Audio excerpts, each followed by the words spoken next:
The Israeli military confirmed carrying out the attack, describing the three sons as operatives in the Hamas armed wing. Haniyeh, based abroad in Qatar, has been the tough-talking face of Hamas international diplomacy as war with Israel has raged on in Gaza. His family home was destroyed in an Israeli airstrike back in November last year. And relatives said the three sons and four grandchildren were making family visits during the first day of the Muslim Eid al-Fitr holiday in Shati, their home refugee camp in Gaza City. Speaking to Al Jazeera, Haniyeh said killing of family members won't affect Hamas demands. Israel will open a new land crossing into the Gaza Strip designed mainly to facilitate deliveries to Palestinians, and these are going to be deliveries of aid from overseas or neighboring Jordan. A spiraling humanitarian crisis has drawn pressure on Israel from its Western and Arab partners to do more to facilitate the entry of aid. Israel has gradually reopened two established cargo crossings and created a new crossing on its border. Last week, Tel Aviv announced it would admit Gaza-bound aid shipments at its southern port of Ashdod. Defense Minister Yoav Gallant said a new crossing point would be created on the northern part of the Gaza border. It would reduce the time taken to truck in aid from Ashdod, 40 kilometers away. And aid said the crossing point would be between the Israeli village of Zikim and the Palestinian village of As-Siafa. Israel has also helped set up a maritime corridor for direct deliveries of aid by sea and opened its airspace to foreign planes that have parachuted in aid for Palestinians. Now, there has been disagreement between Israeli and UN counterparts for the aid face famine, and civilian infrastructure is destroyed and disease is widespread. Bill Roggio is a senior fellow at FDD and editor of FDD's Long War Journal. Bill is also a terrorism analyst and is joining us live from Medford, New Jersey. Mr. Roggio, welcome to the program. Help us understand why this relationship between the U.S. and Israel, which is obviously teetering, will become worse once Israel pushes ahead with a rough offensive. And what will the U.S. do then when that mistake, according to President Biden, happens? Hello, and thank you. Yes, the rift between Israel and the United States is growing. It has been festering for some time. There's several reasons for this. The Biden administration is under domestic political pressure from the left wing of the Democratic Party for there to be a ceasefire. I mean, look, let's face it, this is the pro-Hamas wing of the Democrat Party that President Biden is responding to. A friend of mine jokes that President Biden has a two-state solution, and that is Michigan and Minnesota, where the Muslim voters there hold some sway in the election. So there is that. I also believe that there is serious dislike between President Biden and Prime Minister Netanyahu, and this is also coming to the fore.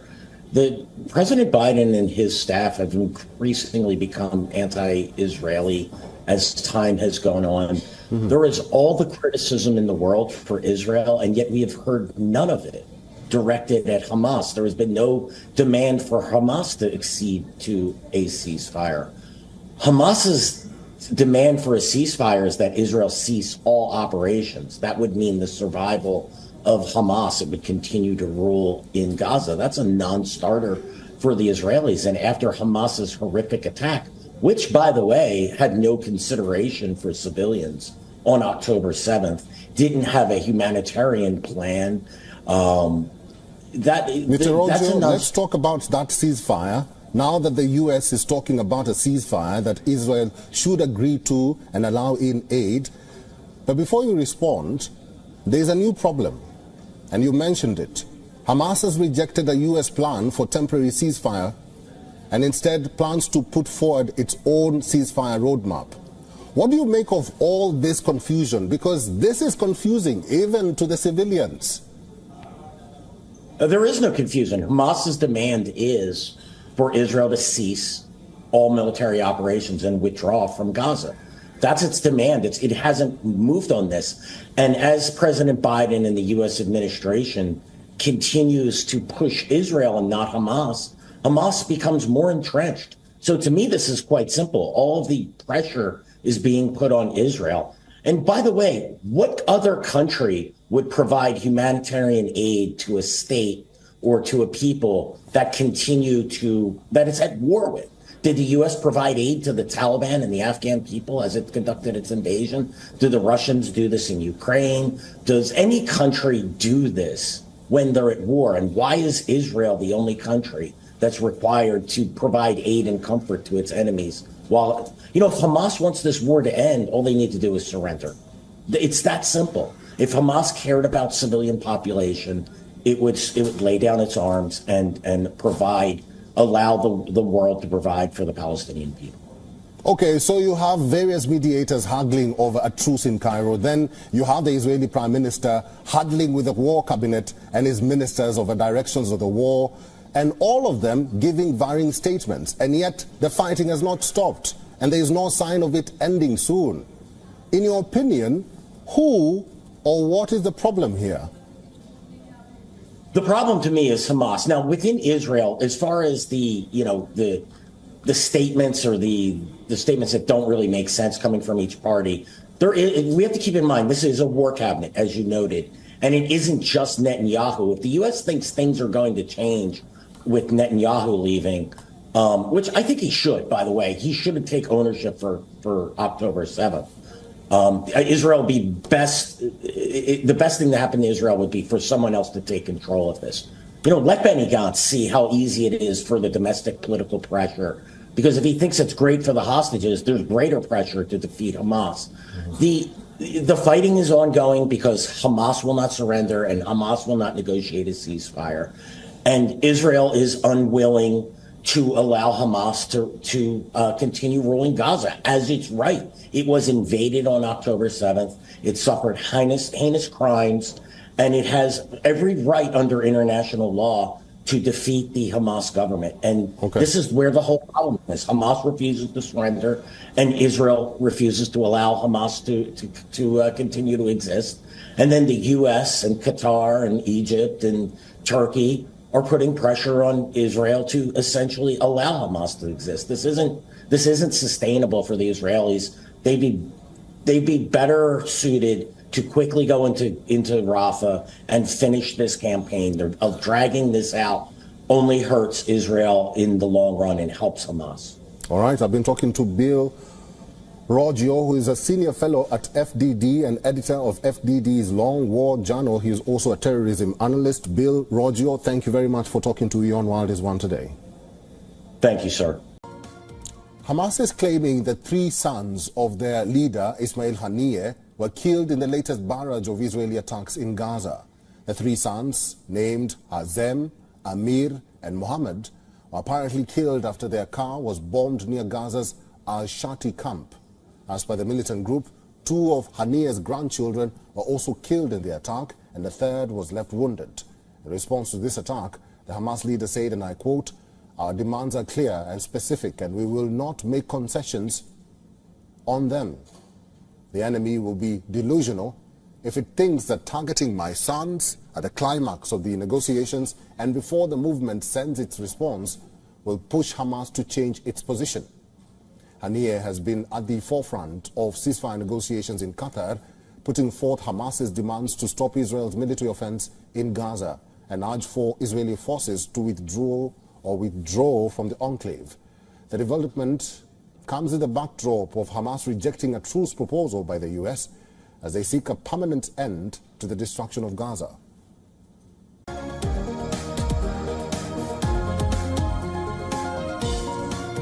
U.S. lauds India's role in the Indo-Pacific. He says it sees India as central to everything that U.S. is seeking to do on the global stage.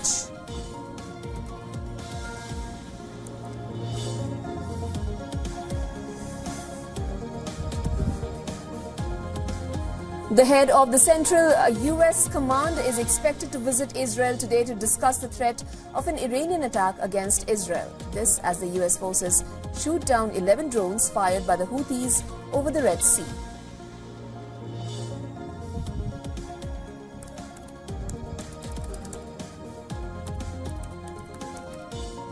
US and Japan announced new military deals aimed at countering China. Tokyo and Washington inked 70 pacts on defense cooperation during Japanese Prime Minister's White House state visit.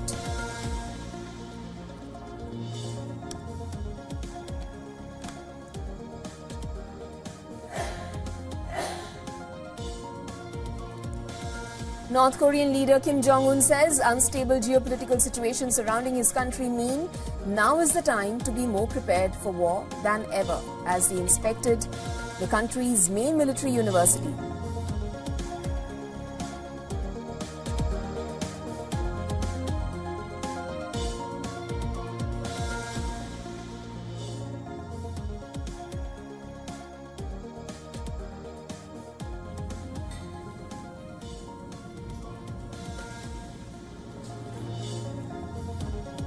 Senior ruling party politicians in South Korea offered to quit taking responsibility for its heavy defeat in Wednesday's elections, a result that has severely dented the country's conservative president Yoon Suk-yeol.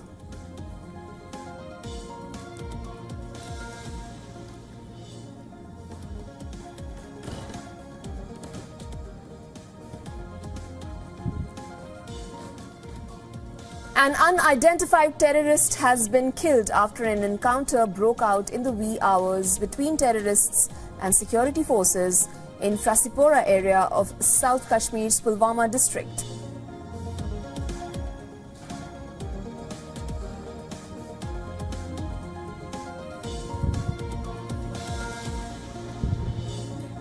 Hong Kong is set to launch its first Bitcoin exchange-traded funds this month. This would make it Asia's first city to offer popular ETFs.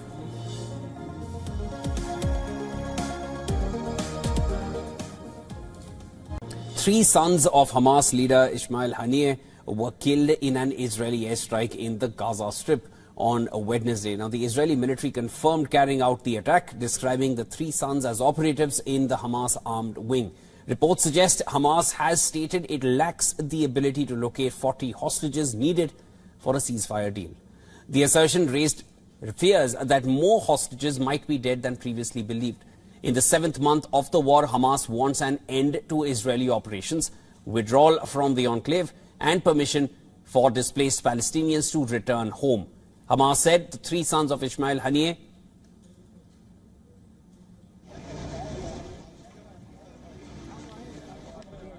Now, the assertion, of course, raised fears that more hostages might be dead than previously known. This is, of course, in the 7th month of the war. Hamas wants an end to the Israeli operations. Hamas said that the three sons of Ismail Haniyeh, Hazem, Amir and Muhammad were killed when the car they were driving in was bombed. Haniyeh, based abroad in Qatar, has been the tough-talking face of Hamas international diplomacy as war with Israel has raged on in Gaza. His family home was destroyed in an Israeli airstrike back in November. Relatives said the three sons and 4 grandchildren were making family visits during the first day of the Muslim Eid al-Fitr holiday in the region, their home refugee camp in Gaza City.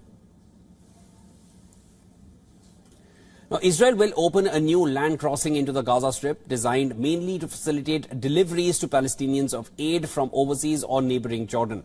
A spiraling humanitarian crisis has drawn pressure on Israel from its Western and Arab partners to do more to facilitate the entry of aid. Israel has gradually reopened 2 established cargo crossings and created a new crossing on its border. Last week, Tel Aviv announced that it would admit Gaza-bound aid shipments at its southern port of Ashdod. Defense Minister Yoav Gallant said a new crossing point would be created on the northern part of the Gaza border. It would reduce the time taken to truck in aid from Ashdod, 40 kilometers away. And aid said the crossing point would be between the Israeli village of Zikim and the Palestinian village of As-Siafa.